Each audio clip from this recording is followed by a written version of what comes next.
let's say that at least the trade genome today has less mysteries to us, and we can see through it, and we can therefore manage it better and know what works better in terms of policy, which is the ultimate aim when we're talking about the advice that we give to the G7 and to the G20 and to each one of our members individually.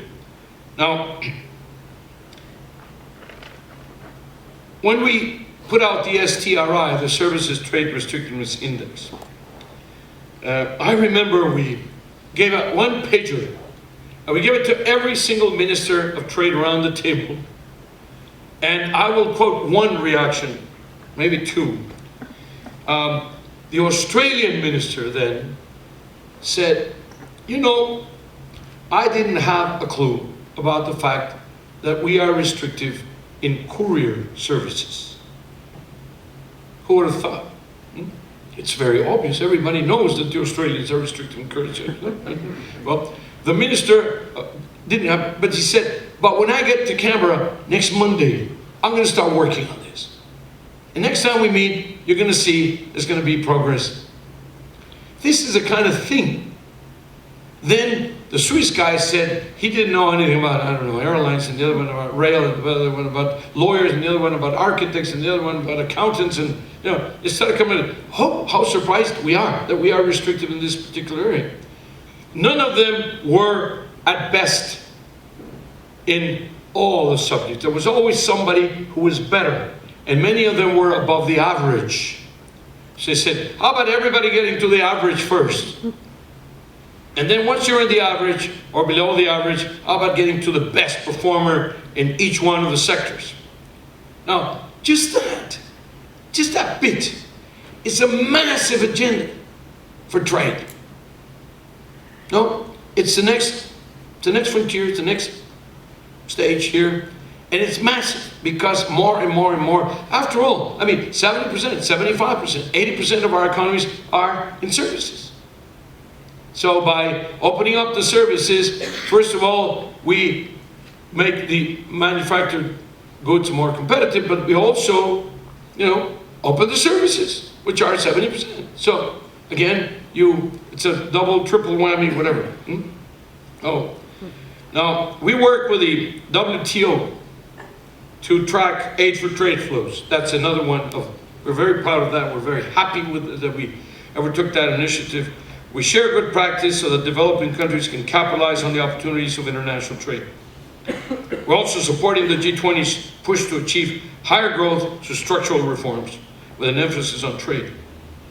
We're reflecting on how best to reconcile openness in the digital economy with demands for security and privacy. This is, by the way, next Monday we start a very, very large meeting, a ministerial meeting in Cancun on the digital economy of the OECD countries and many more that are coming from the private sector, from the operators, etc., from the experts, and the question of reconciling openness in the digital economy with demands for security and privacy.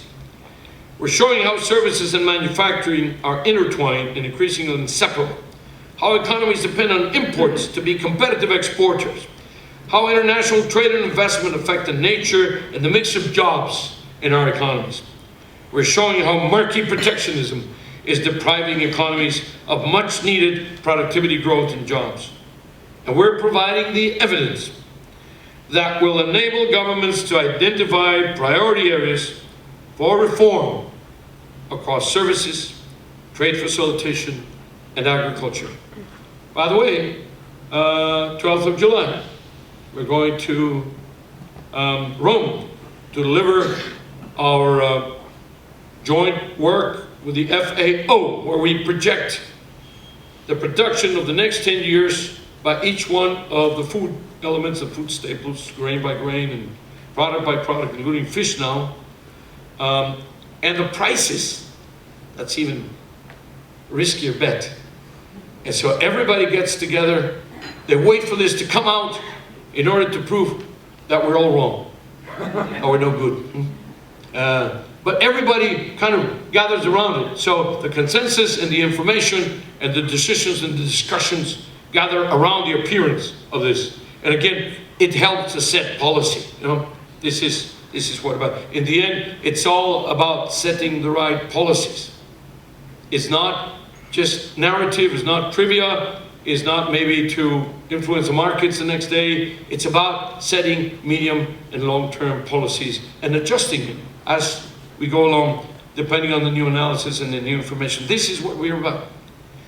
So, dear friends, the facts speak for themselves. The OECD has shown time and time again that trade openness, complemented by the right regulatory framework, but by the right skills, by the right education, by the right labor and environmental policies, is essential in delivering the inclusive growth that our economies and our people so sorely need. So keep up the good fight. Thank you.